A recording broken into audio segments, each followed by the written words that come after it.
Hello everyone, welcome to another video.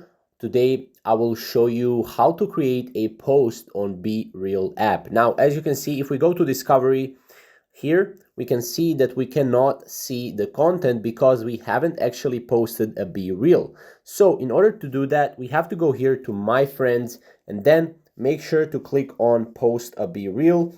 Then you will be able to post BeReal right here, as you can see. Now we can post BeReal here.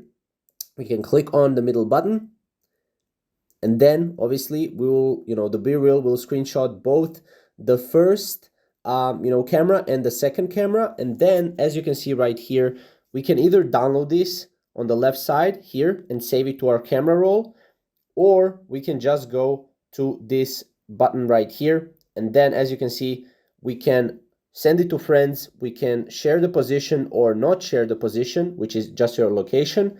And then we can click send.